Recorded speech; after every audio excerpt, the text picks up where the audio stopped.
नमस्कार, मैं पूजा। बिहार न्यूज में आपका स्वागत है। खबरों की ओर बढ़ने से पहले एक नजर सुर्खियों पर। 20 जून तक मिलेगा शिक्षकों को नए स्कूल का आवंटन। 30 जून तक स्वतः मुक्त होंगे शिक्षक। पूरी प्रक्रिया होगी डिजिटल और ऑटोमेटिक। बिहार में नए अंतर्राज्यीय बस रूटों को मिली मंजूरी। उत्तर प्रदेश, झारखंड और छत्तीसगढ़ के लिए चलेगी एसी और नॉन एसी डीलक्स बसें। 300 से 800 तक होगा बस का किराया। 2024 में पटना के 5 क्षेत्रों में मतदान 60% से अधिक। कुछ इलाकों में हुए कम वोटिंग पर चुनाव आयोग ने जताई नाराजगी। मतदाताओं में जागरूकता बढ़ाने के लिए किया जा रहा आयोजन। भोजपुरी हाट में होगा ग्रामीण उत्पादों का केंद्र। मगही हाट में रेस्टोरेंट, गेम जोन और पारंपरिक वस्त्रों की दुकानों की होगी व्यवस्था। गुजरात पर मिली जीत के साथ मुंबई की टीम ने क्वालिफायर 2 में बनाई जगह। हार्दिक पांड्या ने जसप्रीत बुमराह को बताया अनमोल। 1 जून को पंजाब किंग्स से होगा मुकाबला। चलिए अब बढ़ते हैं शाम तक की बड़ी खबरों की ओर विस्तार से। 264 करोड़ से बनने वाले तिब्बी कॉलेज का सीएम ने किया शिलान्यास। मुख्यमंत्री नीतीश कुमार ने शनिवार को नालंदा मेडिकल कॉलेज अस्पताल परिसर में देश के सबसे बड़े तिब्बी कॉलेज का शिलान्यास किया। यह अत्याधुनिक यूनानी कॉलेज अस्पताल 264 करोड़ रुपए की लागत से लगभग 10 एकड़ में बनेगा। इसमें 200 बेड वाला यूनानी अस्पताल, 150 छात्रों की पढ़ाई की व्यवस्था, 500 सीटों वाला वातानुकूलित सभागार, हॉस्टल और स्टाफ के लिए आवासीय परिसर शामिल होंगे। निर्माण कार्य 2027 तक पूरा करने का लक्ष्य रखा गया है। इस अवसर पर स्वास्थ्य मंत्री मंगल पांडे, विधानसभा अध्यक्ष नंदकिशोर यादव सहित कई अधिकारी मौजूद रहे। वर्तमान में तिब्बी कॉलेज कदमकुआं में संचालित हो रहा है। कॉलेज के प्राचार्य प्रोफेसर महफूजुर रहमान ने कहा कि यह नया भवन यूनानी चिकित्सा शिक्षा को नई ऊंचाई देगा और बिहार को राष्ट्रीय स्तर पर पहचान दिलाएगा। 2024 में पटना के 5 क्षेत्रों में मतदान 60% से अधिक।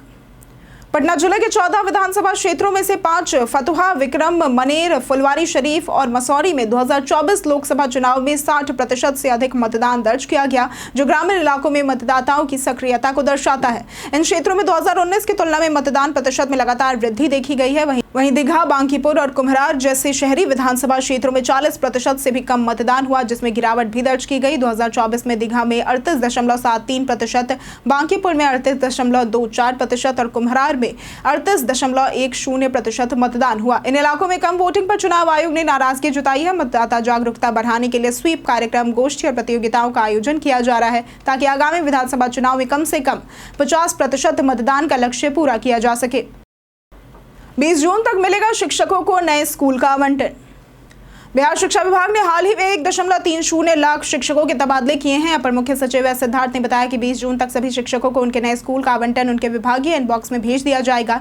इसके बाद शिक्षक 30 जून से पहले नए स्कूल में शामिल होकर पुराने स्कूल से स्वतः मुक्त हो जाएंगे। ये पूरी प्रक्रिया डिजिटल और ऑटोमेटिक होगी, इसलिए शिक्षकों को बीईओ या अन्य कार्यालयों के चक्कर लगाने की जरूरत नहीं है। एस सिद्धार्थ ने शिक्षकों से अपील की है कि वे इस प्रक्रिया को लेकर तनाव न ले, छुट्टियों का आनंद ले और नियमित रूप से अपने इनबॉक्स की जाँच करते रहे। शिक्षकों को विश्वास दिलाया गया है कि ट्रांसफर पूरी तरह से गोपनीय और पारदर्शी तरीके से हो रहा है, जिससे शिक्षा व्यवस्था में सुधार और बेहतर कार्यप्रणाली सुनिश्चित होगी।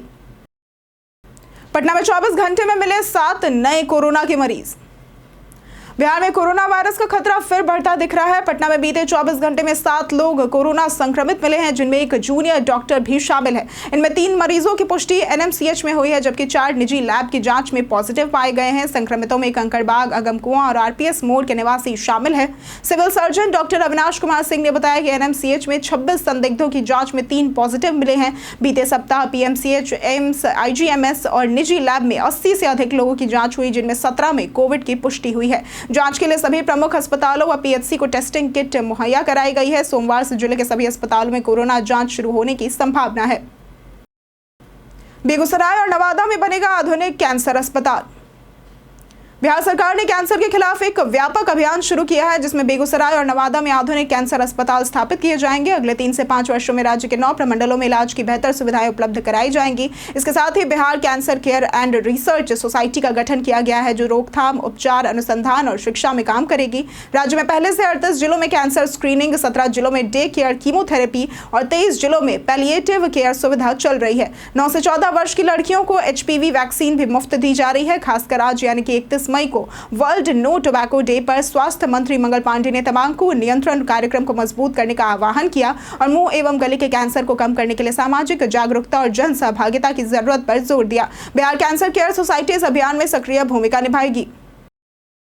बिहार में खुलेंगे मगही हाट और भोजपुरी हाट। बिहार सरकार ने सांस्कृतिक पर्यटन को बढ़ावा देने के लिए मधुबनी के मिथिला हाट की तर्ज पर पटना में मगही हाट और रोहतास में भोजपुरी हाट बनाने की घोषणा की है। 25.25 करोड़ की लागत से रोहतास में इंद्रपुरी बैराज के पास बनने वाला भोजपुरी हाट भोजपुरी खान पान, हस्तशिल्प और ग्रामीण उत्पादों का केंद्र होगा। वहीं पटना के गांधी मैदान के पास हेक्सा भवन में बनने वाला मगही हाट 48.96 करोड़ की लागत से तैयार होगा, जिसमें रेस्टोरेंट, गेम जोन और पारंपरिक वस्त्रों की दुकान होंगी। ये दोनों हाट स्थानीय संस्कृति को संरक्षित करने, रोजगार बढ़ाने और वोकल फॉर लोकल को बढ़ावा देने में सहायक होंगे। इससे पहले केवल मिथिला हाट ही ऐसा सांस्कृतिक केंद्र था जो अब पूरे राज्य के लिए मॉडल बनेगा। परियोजनाओं के निर्माण की समय सीमा सितंबर 2026 और जून 2027 तय की गई है। सहरसा में 10 शिक्षकों पर लगा फर्जी हाजिरी का आरोप। बिहार की शिक्षा व्यवस्था सुधारने के प्रयासों के बीच सहरसा से फर्जी हाजिरी का मामला सामने आया है। जिले के 10 शिक्षकों पर मई माह में एक ही फोटो को बदल कर फर्जी अटेंडेंस बनाने का आरोप है। इनमें विभिन्न प्राथमिक, मध्य और उच्च माध्यमिक विद्यालय के शिक्षक शिक्षिकाएं शामिल है। कुछ शिक्षक ई शिक्षा पोर्टल पर अपनी तस्वीर भी अपलोड नहीं कर रहे थे। इस मामले की जांच के बाद जिला शिक्षा पदाधिकारी अनिल कुमार ने सभी आरोपित शिक्षकों से 3 दिनों के भीतर स्पष्टीकरण मांगा है। इस कार्रवाई के बाद जिले के शिक्षकों में हड़कंप मच गया है। शिक्षा विभाग बच्चों और शिक्षकों के लिए सुधार के उपाय कर रहा है, लेकिन ऐसे मामले शिक्षा व्यवस्था की सच्चाई और सुधार की जरूरत को उजागर करते हैं। बिहार में नए अंतरराज्यीय बस रूटों को मिली मंजूरी। बिहार राज्य परिवहन प्राधिकरण ने उत्तर प्रदेश, झारखंड और छत्तीसगढ़ के छोटे शहरों से जोड़ने वाले 1 दर्जन से अधिक अंतरराज्यीय और अंतर क्षेत्रीय बस रूटों पर परमिट मंजूर किया है। पटना, आरा, सासाराम जैसे शहरों से वाराणसी, गोरखपुर, हजारीबाग, अंबिकापुर इत्यादि तक कनेक्टिविटी बढ़ेगी। बिहार राज्य सड़क परिवहन निगम और निजी ऑपरेटर जल्द ही एसी और नॉन एसी डीलक्स बसें चलाएंगे, जिनमें वाईफाई, सीसीटीवी और चार्जिंग पॉइंट जैसी सुविधाएं होंगी। टिकट बुकिंग अभी बस, रेड बस और BSRTC वेबसाइट पर उपलब्ध होगी। किराया 300 रुपए से 800 रुपए होगा और यात्रा 5 से 7 घंटे में पूरी होगी। परिवहन विभाग ने दुर्घटना क्लेम प्रक्रिया तेज करने के निर्देश दिए हैं। इस पहल से व्यापार, शिक्षा और पर्यटन को बढ़ावा मिलेगा तथा बिहार यूपी की बसें बिना रुकावट के चलेंगी, जिससे यात्रियों को बेहतर सुविधाएं मिलेंगी। दिव्यांगजनों के लिए बाधा मुक्त मतदान केंद्रों के निर्माण की मांग।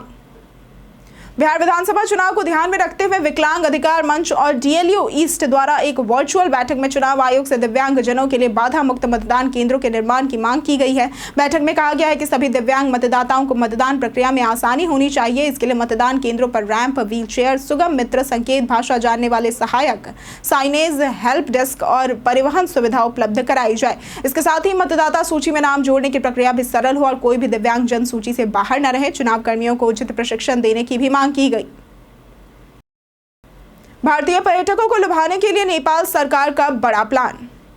नेपाल सरकार ने भारतीय पर्यटकों को आकर्षित करने के लिए अपनी नीतियों में बड़ा बदलाव किया है। अब भारतीय पर्यटक नेपाल में प्रवेश के समय 25,000 रुपए की बजाय 4,25,000 रुपए तक नगद साथ ले जा सकेंगे। ये सीमा नेपाली मुद्रा में 6,80,000 और डॉलर में लगभग $5,000 के बराबर होगी। इस फैसले से लुम्बिनी, काठमांडू, पोखरा जैसे पर्यटन स्थलों पर आने वाले पर्यटकों को सुविधा मिलेगी और पर्यटन व्यवसाय को बढ़ावा मिलेगा। होटल संचालकों और व्यापारियों ने इस कदम का स्वागत किया है, जो दोनों देशों के व्यापार और पर्यटन संबंधों को मजबूत करेगा। भारतीय रेलवे की डिजिटल घड़ी डिजाइन प्रतियोगिता का आज अंतिम दिन। भारतीय रेलवे ने पेशेवर डिजाइनरों और छात्रों के लिए डिजिटल घड़ी डिजाइन प्रतियोगिता आयोजित की है, जिसमें विजेता को 5 लाख का प्रथम पुरस्कार मिलेगा। प्रतियोगिता 1 मई से 31 मई 2025 तक चली, जिसका आज अंतिम दिन है। प्रतिभागियों को रेलवे स्टेशनों और कार्यालयों के लिए आधुनिक, ऊर्जा कुशल और आकर्षक डिजिटल घड़ी डिजाइन करनी थी। प्रतियोगिता 3 श्रेणियों में हुई। स्कूली छात्र 12वीं तक, कॉलेज, यूनिवर्सिटी विद्यार्थी और पेशेवर। प्रत्येक श्रेणी में 5-5 प्रतिभागियों को 50,000 के सांत्वना पुरस्कार भी दिए जाएंगे। डिजाइनों को contest.pr@railnet.gov.in पर ईमेल के जरिए भेजा जाना था। ये प्रक्रिया पूरी तरह से ऑनलाइन है। रेलवे बोर्ड के कार्यकारी निदेशक दिलीप कुमार ने बताया कि चयनित डिजाइन रेलवे की ब्रांड छवि के अनुकूल और तकनीकी रूप से उन्नत होनी चाहिए। अधिक जानकारी के लिए आधिकारिक वेबसाइट देखी जा सकती है। कम बारिश ने सुखा दी कांवड़ झील, हजारों मछुआरे प्रभावित।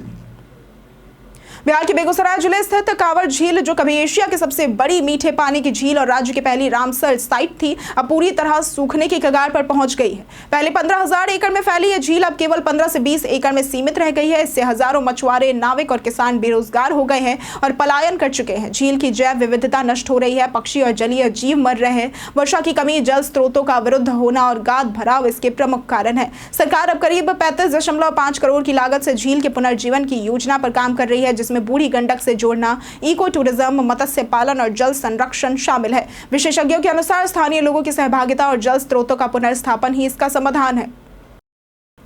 राजद संगठन चुनाव खत्म, अब अध्यक्ष पद की तैयारियां शुरू।